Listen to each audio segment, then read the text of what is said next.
Perkenalkan, nama saya Hugo Satriawan. Saya akan menjelaskan isi buku yang telah saya review menurut argumen saya sendiri. Emile Durkheim lahir pada tanggal 15 April 1858 di Epinal, Prancis. Ia berasal dari keluarga pendeta bagi kaum Yahudi, tetapi pada belasan tahun ia menyangkal silsilah keturunannya. Sejak saat itu, minat terhadap akademis lebih tinggi daripada teologis. Keinginannya dalam mempelajari ilmu pengetahuan semakin besar ketika ia melakukan perjalanannya ke Jerman. Di sana ia mengenal psikologi ilmiah yang dirintis oleh Wilhelm Wundt. Di tahun-tahun setelah kunjungannya ke Jerman, Durkheim menerbitkan beberapa karya yang menuliskan pengalamannya di Jerman. Ia memperoleh posisi di Departemen Filsafat di Universitas Bordeaux pada tahun 1887. Di sana Durkheim memberikan kuliah dalam ilmu sosial di sebuah universitas Prancis untuk pertama kalinya. Hal ini merupakan prestasi terbesar baginya. Pada tahun 1893 ia menerbitkan tesis doktoralnya dalam bahasa Prancis, The Division of Labor in Society, dan tesisnya dalam bahasa Latin tentang Montesquieu. Disusul pada tahun 1895 terbit pernyataan metodologi utamanya, The Rules of Sociology Methode. Lalu pada tahun 1897 metode-metode tersebut diterapkan dalam studi empiris pada buku Suicide. Pada tahun 1896 ia menjadi profesor penuh di Bordeaux. Durkheim berpengaruh begitu besar terhadap perkembangan sosiologi, dan tak hanya terbatas pada bidang sosiologi saja, sebagian pengaruhnya terhadap bidang lain berasal dari jurnal Le Ame Sociologique yang ia dirikan pada tahun 1898. Sebuah lingkaran intelektual tumbuh dan berkembang dari jurnal itu, dan Durkheim menjadi pusatnya. Melalui lingkaran itu, ia dan gagasan-gagasannya mempengaruhi berbagai bidang seperti antropologi, sejarah, bahasa, dan psikologi, yang sedikit ironis karena menyerang disiplin ini. Namun Durkheim wafat pada tanggal 15 November 1917. Dia adalah sosok paling disegani di kalangan intelektual Prancis. Berikut ini adalah teori-teori Emile Durkheim. Yang pertama, teori solidaritas. Dalam buku ini menerangkan bahwa masyarakat modern tidak dilihat oleh kesamaan antara orang-orang yang melakukan pekerjaan yang sama, akan tetapi pembagian kerjalah yang mengikat masyarakat dengan memaksa mereka agar tergantung satu sama lain. Teori solidaritas menurut Durkheim dibagi menjadi dua, yaitu solidaritas mekanis dan solidaritas organik.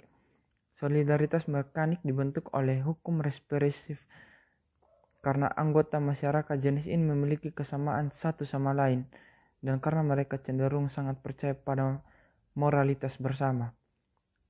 Yang kedua, solidaritas organik. Masyarakat solidaritas organik dibentuk oleh hukum restitutif, di mana seseorang yang melanggar harus melakukan restitusi untuk kejahatan mereka.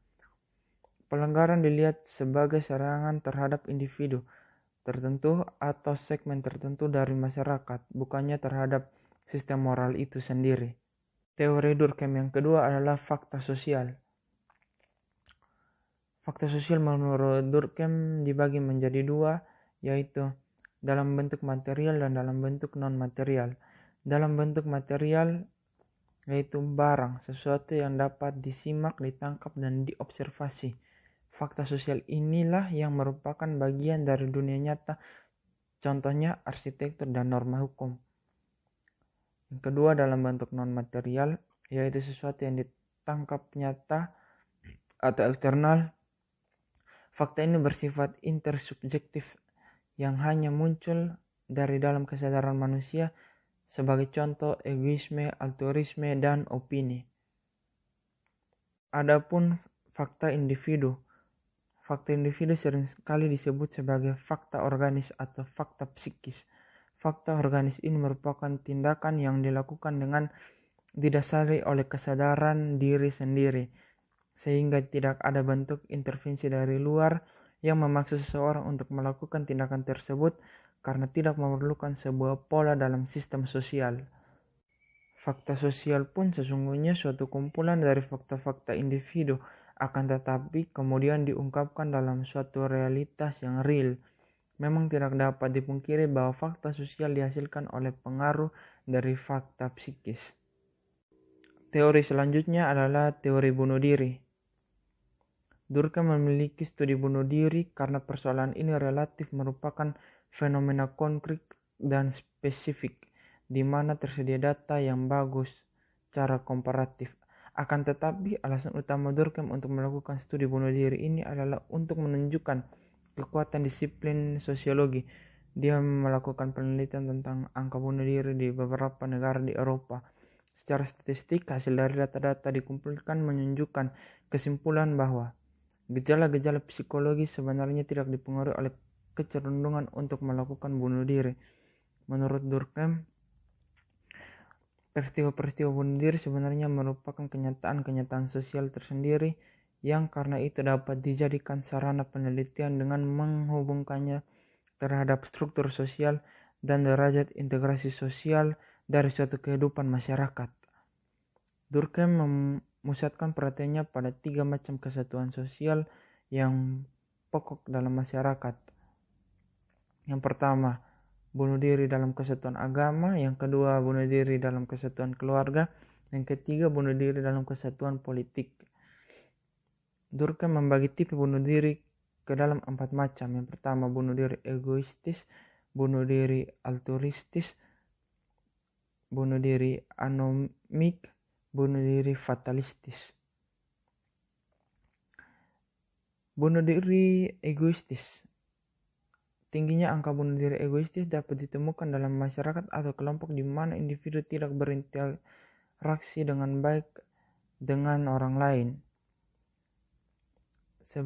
Sebaliknya dengan bunuh diri altruistis terjadi ketika integrasi sosial yang sangat kuat. Dapat dikatakan individu terpaksa melakukan bunuh diri. Salah satu contohnya adalah seseorang tentara yang melakukan bunuh diri demi menyelamatkan rekan-rekannya dari serangan-serangan orang lain. Yang ketiga, bunuh diri anomik. Bunuh ini terjadi ketika kekuatan regulasi masyarakat terganggu. Gangguan tersebut mungkin akan membuat individu merasa tidak puas karena lemahnya kontrol terhadap nafsu mereka, yang akan bebas berkeliaran dalam ras yang tidak pernah puas terhadap kesenangan. Bunuh diri ini terjadi ketika menempatkan orang dalam situasi norma lama tidak berlaku lagi, sementara norma baru belum dikembangkan. Contoh bunuh diri dalam situs ini seperti depresi ekonomi, seperti pabrik yang ditutup sehingga para tenaga kerjanya kehilangan pekerjaan dan mereka lepas dari pengaruh regulatif yang selama ini mereka rasakan. Yang keempat, bunuh diri fatalistis. Bunuh diri ini terjadi ketika regulasi meningkat. Durkheim menggambarkan seseorang yang mau melakukan bunuh diri ini seperti seseorang yang masa depannya telah tertutup dan nafsu yang tertahan oleh disiplin yang menindas. Contohnya seseorang yang mengalami perbudakan.